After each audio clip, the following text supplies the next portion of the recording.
Hi, నేను doctor Raj Kireet, Celesti skin laser and hair clinic జూబ్లీహిల్స్లో practice చేస్తున్నానండి. ఇవాళ మీకు బిఫోర్ హెయిర్ ట్రాన్స్ప్లాంట్ ఏమేం చేయాలి, జాగ్రత్తలు ఏం చేయాలి అనేది మనం తెలుసుకుందాం. మేము ఒక స్క్రీనింగ్ ప్రాసెస్ అనేది కంపల్సరీగా చేస్తాము. దాంట్లో టెస్ట్ డోసెస్ అనేది చాలా ఇంపార్టెంట్. దాంట్లో లిగ్నోకేన్ ఒకటి, రొపివోకేన్ ఒకటి టెస్ట్ డోసెస్ ఇస్తామండి. తర్వాత బ్లడ్ టెస్ట్లలో అన్ని రకాల blood test for liver, kidneys, lungs, hearts ఇవన్నిటికీ టెస్ట్లు అన్నీ చేయిస్తాము. దాన్ని ఫిజిషియన్ తోటి స్క్రీనింగ్ కూడా స్ట్రింజెంట్ ప్రాసెస్ చేయిస్తాము. నెక్స్ట్ వచ్చేసి ట్యాబ్లెట్స్లో అమాక్సీ క్లావిలానిక్, తర్వాతనేమో హైడ్రాక్సిజన్ ట్యాబ్లెట్స్ అనేటివి మేము ఇస్తాము. స్లీపింగ్ టైం అనేది రాత్రి 9 గంటలకల్లా మీరు పడుకోవాలి. డిన్నర్ అనేది సింపుల్ హోమ్ మేడ్ ఫుడ్ అనేది తీసుకోవాలి. ఇవన్నీ ఎందుకు ప్రాసెస్ చేస్తామనంటే మీకు కంఫర్టబుల్గా ప్రొసీజర్ జరగాలి, మీకు అంత ఇన్ఫర్మేషన్ ఇవ్వాలనే ఉద్దేశంతో డెఫినెట్లీ ఇవన్నీ చేస్తున్నాను. సో మీకు రిలాక్స్ అయ్యి ప్రొసీజర్ అనేది హ్యాపీగా చేసుకోవచ్చు. సో ఇప్పుడు ట్రాన్స్ప్లాంట్ చేయించుకున్నారు. ట్రాన్స్ప్లాంట్ చేయించుకున్నాక ఏం జాగ్రత్తలు తీసుకోవాలి? అరే నేను డాక్టర్ని అడగలేదే, ఇవన్నీ విషయాలు డాక్టర్ ఏది చెప్పారు నేను మర్చిపోయాను, ఇలాంటి కన్ఫ్యూజన్స్ అనేటివి ట్రాన్స్ప్లాంటేషన్ చేసుకున్న నెక్స్ట్ డే వస్తుంది. ఆబ్వియస్లీ పేషెంట్ ట్రాన్స్ప్లాంట్ చేసుకునేది ఒక చాలా యాంగ్జైటీగా ఇదిగా చేసుకుంటారు, ఏదో జరుగుతుంది అన్నట్టుగా. ఫస్ట్ థింగ్ మీరు చేయాల్సింది ఏంటంటే రిలాక్స్. మీ ట్రాన్స్ప్లాంటేషన్ అనేది జరిగిపోయింది, సో ఇట్స్ ఆల్ గుడ్. మీకు ఆ ప్రొసీజర్ అయిపోయింది, ఫినిష్ అయిపోయింది, మీకు మంచిగా డ్రెస్సింగ్ చేశారు అని అంటే that is a good outcome of the procedure on that day అనేది మనం అర్థం చేసుకోవాలంట. అంటే మంచిగా జరిగింది అనేది. ఇక్కడ ముఖ్యమైనది ఏంటంటే మీరు రిలాక్స్ కావాలి. సెకండ్ థింగ్ ఏంటంటే డైట్ అనేది కామన్గా ప్రశ్నలు వస్తాయి. ఏం తినాలి? ఇప్పుడు నేను ఇంటికి వెళ్తాను, ఇంటికి వెళ్ళినప్పుడు ఏం తినాలి? ప్రిఫరబ్లీ హోమ్ మేడ్ ఫుడ్, అంటే ఇంట్లో వండుకున్నది అయితే చాలా మంచిది. దాంట్లో మీరు ఏ విధమైన ఫుడ్స్ తీసుకోవచ్చు అంటే నాన్ వెజ్ కానీ వెజిటేరియన్ కానివ్వండి, ఏదన్నా కానీ తీసుకోండి. మసాలాలు అనేది ఎక్కువ తీసుకోకూడదు. ఎందుకు అనంటే మసాలాలు తీసుకుంటే కడుపులో మంట ఉండి రాత్రి ఇబ్బంది అయ్యే ఛాన్సెస్ ఉంటాయి. సో సింపుల్ ఫుడ్, మీకు ఈజీలీ డైజెస్టబుల్ అంటే ఈజీగా అరిగిపోయే ఫుడ్ మీరు తీసుకోవచ్చు అనమాట. మంచి స్ట్రాంగ్ ఫుడ్డే తీసుకోవాలి. దాంట్లో అవాయిడ్ చేయాల్సింది ఏమేమి అనేది కన్ఫ్యూజన్ ఉంటుంది. దాంట్లో అవాయిడ్ చేయాల్సింది మీరు స్వీట్స్ కానివ్వండి, ఐస్ క్రీమ్స్ కానివ్వండి, పేస్ట్రీస్ కానివ్వండి, కోలాస్ కానివ్వండి, ఇంకే ఇతరత్ర అయిన షుగర్ కంటైనింగ్ ఫుడ్స్, ఏ విధమైన కుకీస్ కానివ్వండి, ఇలాంటి హై షుగర్ కంటైనింగ్ ఫుడ్స్ అనేది మీరు అస్సలు తీసుకోకూడదు. అలా కాకుండా మిగతాది ఏదైనా డిన్నర్ తీసుకోవచ్చు. ఈ అవాయిడెన్స్ డైట్ ఏవైతే నేను చెప్పానో షుగర్ కంటైనింగ్ ఫుడ్స్ అనేది కనీసం ఒక వారం 10 రోజుల దాకా మీరు అవాయిడ్ చేయాల్సిన అవసరం ఉంది. ఎందుకు అనంటే ఈ షుగర్ కంటైనింగ్ ఫుడ్స్ వల్ల ఇన్ఫెక్షన్స్ పెరిగే ఛాన్సెస్ ఉంటాయి. రెండోది రెస్టింగ్ పొజిషన్. రెస్టింగ్ పొజిషన్ అనేది చాలా ఇంపార్టెంట్. ఇక్కడ ఏమవుతుందనంటే మీకు ఇక్కడ మాడులో ఇంజెక్షన్స్ ఇచ్చిన నార్మల్ సెలైన్ అంతా లోపలికి వెళ్ళి స్కిన్లోంచి ఇట్లా బయటికి వస్తుంది. కాబట్టి దీనికి రెస్టింగ్ పొజిషన్ అనేది మీరు పడుకునేటప్పుడు ఈ పొజిషన్లో ఉండాలన్నమాట. అంటే తల ఇక్కడ మీకు మంచిగా ఇట్లా ఉండి మంచిగా ఇట్లా ఆనుకోవాలన్నమాట. ఈ 2 పిల్లోస్ హైట్ అంటారనమాట. 2 పిల్లోస్ హైట్ అని అంటే 2 దిండ్లు పొడుగున పెట్టుకొని పడుకోవాల్సి ఉంటుంది. ఈ రెస్టింగ్ పొజిషన్లో ఏంటంటే మీరు సైడ్లకి తిరగొద్దు. సైడ్లకి కానీ మీకు బోర్లో కానీ పడుకుంటే ఏమవుతుందనంటే ఈ నార్మల్ సెలైన్ అంతా వచ్చిందంతా మీకు ఇక్కడ వస్తుంది. ఇక్కడ రావటం వల్ల ఏమవుతుందంటే ఇక్కడంతా ఉబ్బుకుపోయి మీరు గాబరా పెడతారనమాట.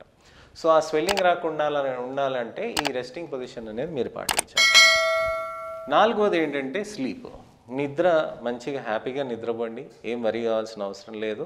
మంచిగా నిద్రపోండి. బాత్రూంలకి మీరు వెళ్ళాలనుకుంటే డోర్ ఓపెన్, బోల్ట్ పెట్టకుండా జస్ట్ డోర్లో అట్లా వెళ్ళేసి బాత్రూమ్కి వెళ్ళేసి వచ్చి పడుకోవచ్చు మీరు. సలైన్ స్ప్రేస్ అంటారు. సలైన్ స్ప్రేస్లో ఏంటనంటే మీకు నార్మల్ సలైన్ తీసుకొని ఇది హైడ్రేషన్ చేసుకుంటూ ఉండాలన్నమాట. అంటే హైడ్రేషన్ అని అంటే జస్ట్ స్ప్రే చేసుకుంటూ ఉండాలి. అది ఎలా స్ప్రే చేస్తారంటే కొంతమంది స్ప్రింక్లర్స్ వాడతారు, లేదంటే కొంతమంది నార్మల్ సలైన్ బాటిల్కి హోల్స్ కొట్టేసి దాన్ని ఇలా స్ప్రే చేసుకుంటారు. లేదంటే సింపుల్గా ఒక సిరింజ్లో తీసుకొని ఆ సిరింజ్లో నీడిల్ని బ్రేక్ చేస్తారు. అది ఎలా చేస్తారో మా పేషెంట్స్కి మేము మా సెంటర్లో చూపిస్తాం. సో ఆ బ్రేక్ చేసిన దాంతో దాన్ని మంచిగా సలైన్ స్ప్రే అనేది మొత్తం జుట్టు మీద అంతా చేయవచ్చు అనమాట. సో ఈ సలైన్ స్ప్రేస్ ఎప్పుడెప్పుడు చేస్తాము అనంటే ఒక రోజు తర్వాత మేము ఎప్పుడైతే డ్రెస్సింగ్ తీసేస్తామో ప్రతి అరగంట నుంచి గంటకి ఒకసారి మీరు 2 డేస్ వరకు చేస్తారండి. తర్వాత గంటకు ఒకసారి 2 డేస్కి చేస్తారు. తర్వాత 2 గంటలకు ఒకసారి 2 డేస్ చేస్తారు. తర్వాత 3 గంటలకు ఒకసారి 2 డేస్కి చేస్తారు. సో టోటల్గా 8 డేస్ అయిందండి. సో 1 వీక్లో మీరు ఇన్నిసార్లు ఇరిగేషన్స్ చేస్తారు. ఇరిగేషన్ అని అంటే పెద్ద ఏదో ప్రాసెస్ అని అనుకోవద్దండి. జస్ట్ ఒక 2 నిమిషాలు ఇలా టకటకట చేసుకుంటారు. తర్వాత మీ పనులు మీరు చేసుకుంటారు అనమాట. అదో పెద్ద పాటించాల్సిన జాగ్రత్తలు ఏముండదు. తర్వాత షాంపూయింగ్ అనే పద్ధతి చాలా ఇంపార్టెంట్. షాంపూయింగ్ ఎప్పుడు చేస్తాం? ట్రాన్స్ప్లాంట్ అయినాక ఇమీడియట్గా చేసుకోవచ్చా? ఓ 10 రోజుల తర్వాత చేయాలా? అసలు హీల్ ఎప్పుడవుతుంది అనేది చాలామందికి కన్ఫ్యూజన్ ఉంటుందన్నమాట. సో ఈ షాంపూయింగ్ అనేది ఎప్పుడు చేస్తామనంటే జస్ట్ జాన్సన్స్ బేబీ షాంపూ సింపుల్గా ఇలా తీసుకొని ఇలా షాంపూయింగ్ చేస్తాం. ఎప్పటి నుంచి స్టార్ట్ చేస్తారని అడుగుతారు. Day immediately after procedure. అంటే ఇవాళ ట్రాన్స్ప్లాంట్ చేయించున్నారంటే రేపటి నుంచే మీకు షాంపూయింగ్ చేస్తాం అనమాట. ఆ షాంపూయింగ్ కోసమే మీరు మా సెంటర్ దగ్గరికి వస్తారు. మా సెంటర్కి రాగానే మేము మీకు కట్లు తీసేసి డ్రెస్సింగ్ తోటి మీకు ఇక్కడ షాంపూయింగ్ అంతా చేసి ఈ కట్లు ఉన్నాయన్నీ పడిపోవటానికని మీకు ఎట్లా దోహదం చేస్తుందో షాంపూ గురించి అని మేము ఇంకా ఎక్స్ప్లెయిన్ చేస్తాం. ఈ షాంపూయింగ్లో ఎలా చేస్తారంటే జాన్సన్స్ బేబీ షాంపూ అనేది యూస్ చేస్తాం. ఈ జాన్సన్స్ బేబీ షాంపూ అనేది మీకు 2 ఫింగర్స్ పైన ఇంత ఈ ఏరియా వరకే, ఇక్కడ నుంచి ఇక్కడ వరకే మీకు కనిపిస్తుంది కదా, ఈ ఏరియా వరకే మీరు ఆ షాంపూని తీసుకొని నీట్గా అద్దుకొని తర్వాత ఏం చేస్తారనంటే ఆ షాంపూని ఫస్ట్ స్కిన్ బ్యాక్వర్డ్ పెట్టి వెనకాల పెట్టి వెనకాల నుంచి ముందుకు ఇలా తీస్తారు. ఇలా తీసి సాఫ్ట్గా ఇలా తీసి మళ్ళీ పైకి ఎత్తుతారు. పైకి ఎత్తి మళ్ళీ ఇలా వెనకాల పెడతారు. మళ్ళీ ఇలా చేస్తారు. మళ్ళీ ఇలా పైకి ఎత్తుతారు. మళ్ళీ ఇలా పెడతారు. మీరు ఉల్టా చేయకూడదండి. ఉల్టా చేస్తే ఏమవుతుందంటే గ్రాఫ్ట్స్ ఫాలికల్స్ని లాగేస్తారనమాట. సో అందుకోసమనే మీరు ఇలా చేసి ఇలా షాంపూయింగ్ చేసుకొని మంచిగా ఇలా పైకి ఎత్తాలండి. మీరు వెనక్కి వెళ్ళేటప్పుడు ఇలా వెళ్ళొద్దు. మీరు పైకి ఎత్తి మంచిగా ఇలా చేసుకున్నారనుకోండి ఈజీగా షాంపూయింగ్ అవుతుంది. ఈ షాంపూయింగ్ చేసేటప్పుడు నేను అడ్వైస్ చేసేది ఏంటంటే ఒక చిన్న అద్దం కానీ పెద్ద అద్దం గట్టు కానీ మీరు మంచిగా పెట్టుకొని ఇలా షాంపూయింగ్ చేసుకున్నారనుకోండి మీ పాటుగా మీరు చేసుకోవచ్చు. తల్లిలు తండ్రులు వీళ్ళందరూ బాబాయిలు అన్నలు అందరూ హెల్ప్ చేస్తామని వస్తారు, కానీ మీ షాంపూయింగ్ మీరే చేసుకోగలిగితే మీకు మంచిగా అర్థమవుతుంది ఏమైనా పెయిన్ ఉందా లేకపోతే కట్లు ఊడుతున్నాయా ఈ జుట్లు ఊడుతున్నాయా ఏంటి అని చెప్పేసి. సో షాంపూయింగ్ డైలీ ట్వైస్ చేస్తారండి. రోజుకి 2 సార్లు, ఉదయం ఒకసారి సాయంత్రం ఒకసారి. ఈ షాంపూయింగ్ చేసినాక మీరు దాన్ని మంచిగా నార్మల్ సెలైన్ తోటి కడిగేస్తారు. నార్మల్ సెలైన్తో కడిగేసినాక ఆ తర్వాత మీరు కొద్దిగా గాలి కాడిస్తారు. గాలి కాడినాక డ్రై అయిపోతుంది కాబట్టి ఏ డ్రై అయినాక యాంటీబయాటిక్ క్రీమ్ అనేది తీసుకొని ముద్దలాగా కాకుండా లైట్గా అప్లై చేసుకొని దాన్ని స్ప్రెడ్ చేసుకుంటారనమాట. ఆ స్ప్రెడ్ చేసుకునేది కూడా గట్టిగా రాసి అలా స్ప్రెడ్ చేయొద్దండి. దాన్ని మెల్లగా నెమ్మదిగా జస్ట్ ఒక్కొక్కది చిన్నగా పెట్టుకోవాలన్నమాట. ఇదంతా ఒక 5 మినిట్స్ ప్రాసెస్ ఉంటుందండి. షాంపూయింగ్ తర్వాతనేమో ఏ డ్రై తర్వాతనేమో అప్లయింగ్ ది యాంటీబయాటిక్ క్రీమ్. ఇది నార్మల్ సెలైన్ ఇరిగేషన్ అనేది ప్రతిసారి ఒక 2 నిమిషాలు. సో అది పెద్ద టీడియస్ ప్రాసెస్ కాదండి. సో సింపుల్గా స్పెసిఫిక్గా కేర్ ఉంటుంది కాబట్టి మీరు కన్ఫ్యూజ్ కావాల్సిన అవసరం లేదు. అయితే ఏదేది పద్ధతులు ఏమేమి చేయాలనేది మీకు తెలుసుకున్నారు. ఏది చేయకూడదు అనేది మీకు డైట్లో నేను చెప్పాను. ముఖ్యమైనది ఏంటంటే ఫార్వర్డ్ బెండింగ్. ఈ బెండింగ్ ఫార్వర్డ్ అనేది మీరు అసలు జాగ్రత్తగా చూసుకుంటూ ఉండాలి. ఎక్కడైనా కానీ కబోర్డ్స్ కానివ్వండి, కార్లో ఎక్కి దిగేటప్పుడు కానివ్వండి, కర్టెన్స్ దగ్గర కానివ్వండి, డోర్స్ దగ్గర కానివ్వండి, తర్వాతనేమో మీకు విండోస్ పక్కన కానివ్వండి, ఈ కబోర్డ్స్ షెల్ఫ్స్ పక్కన ఈ ఏరియాస్లో మీకు ఏంటంటే ఎప్పుడైనా బెండ్ చేసినప్పుడు తలకి తగులుతుంది అనమాట. ఈ తలకి తగిలినప్పుడు ఏమవుతుందనంటే రెండు ప్రాబ్లమ్స్ కావచ్చు. ఒకటి మీకు డీప్గా ఘాటు పడవచ్చు. ఈ ఘాటు పడ్డది అనస్థీసియా ఇచ్చింది నమ్మ అయిపోతుంది ఎఫెక్ట్ కాబట్టి ఈ ఘాటు పడ్డదానికి మీకు ఎంత డీప్గా ఉంది ఎంత ప్రాబ్లం అయిందో మీకు తెలియదు. రెండోది ఏంటంటే పెట్టిన గ్రాఫ్ట్స్ అన్నీ ఊడొస్తాయి. ఆ గ్రాఫ్ట్స్ ఊడొచ్చాయి అని అంటే చాలా పెద్ద ప్రాబ్లమాటిక్గా ఉంటుందన్నమాట.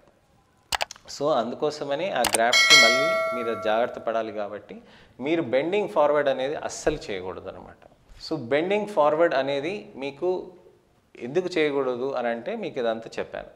కానీ మీకు కింద పడ్డదని అంటే ఎలా తీస్తారు ఏం చేయాలి అని అంటే మీరు నీస్ దగ్గర బెండ్ చేస్తారు.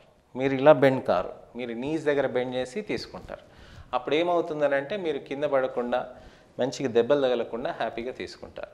ఇలాంటి జాగ్రత్త మీరు ఓన్లీ 1 వీక్ వరకేనండి. 1 వీక్ తర్వాత మీ పనులు మీరు హ్యాపీగా చేసుకోవచ్చు. తర్వాత ఆల్కహాల్, స్మోకింగ్, తాగటం కానీ స్మోకింగ్ కానీ ఇతరత్ర ఏవైనా కానీ ఇల్లీగల్ సబ్స్టెన్సెస్ కానీ ఏవి కూడా మీరు ట్రాన్స్ప్లాంట్ అయిన 1 మంత్ వరకు మీరు ఏది చేయకూడదు. ఎక్సర్సైజ్, రిగరస్ ఎక్సర్సైజ్ అంటే severe weight lifting, heavy weight lifting కానివ్వండి, లేకపోతే లాంగ్ రన్స్ కానివ్వండి, మ్యారథాన్స్ కానివ్వండి, ఒక 1 మంత్ వరకు చేయొద్దండి. 2 వీక్స్ తర్వాత అంటే 15 డేస్ తర్వాత మీరు మంచిగా మీరు హెవీ ఎక్సర్సైజెస్ కాకుండా లైటర్ ఎక్సర్సైజెస్ చేయొచ్చు. వాకింగ్, యోగా, మెడిటేషన్స్ ఇవన్నీ మీకు 1 వీక్లో మీరుగా స్టార్ట్ చేసుకోవచ్చు. యోగా అనేది, మెడిటేషన్ అనేది మీరు హ్యాపీగా సెకండ్ డే నుంచే స్టార్ట్ చేయొచ్చు. నా ఒక పేషెంట్ ఉన్నారండి, నాకు ఇప్పటికీ గుర్తు. హెయిర్ ట్రాన్స్ప్లాంట్ చేసిన నెక్స్ట్ డే సింపుల్గా యోగాతోటే మొత్తం స్వెల్లింగ్ అంతా తగ్గించేశాడు అన్న. సో అట్లాంటి పద్ధతులు కూడా ఉంటాయండి. కానీ డెఫినెట్లీ మీరు తలకి దెబ్బ తగలకుండా అలాంటి యోగాలు మాత్రం మీరు చేయొచ్చు. అంటే మెడిటేషన్ కానీ, బ్రీతింగ్ ఎక్సర్సైజెస్ కానీ, ఇలాంటివి కానీ అన్నీ చేయొచ్చండి. సో ఇవాళ మీరు ఏమేమి చేయకూడదు, ఏమేమి ఎలా పద్ధతులు చేయాలి అనేది తెలిసింది కాబట్టి ఆఫ్టర్ ట్రాన్స్ప్లాంట్ అనేది చాలా సింపుల్ బట్ స్పెసిఫిక్ కేర్ ఉంది కాబట్టి, అంటే ఇవే పద్ధతులు కానీ ఇంకంతకంటే ఏం అవసరం ఉండదు. మీకు హీలింగ్ అనేది చాలా బాగా జరిగిపోతుంది కాబట్టి మీకు ఎటువంటి సమస్యలు ఉండవు. డ్రెస్సింగ్ కూడా ఒక 5 డేస్ వరకు ఎందుకు వేస్తామనంటే చుక్క ఎక్కడైనా కారి మీకు ఇబ్బంది పెట్టకుండా ఉండటానికనే ఆ డ్రెస్సింగ్ వేస్తాము.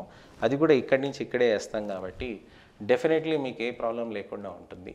సో మీకు ఆఫ్టర్ ట్రాన్స్ప్లాంట్ ఎలాంటి జాగ్రత్తలు చేసుకోవాలో మీకు తెలిసింది కాబట్టి definitely you can relax and go for the transplantation.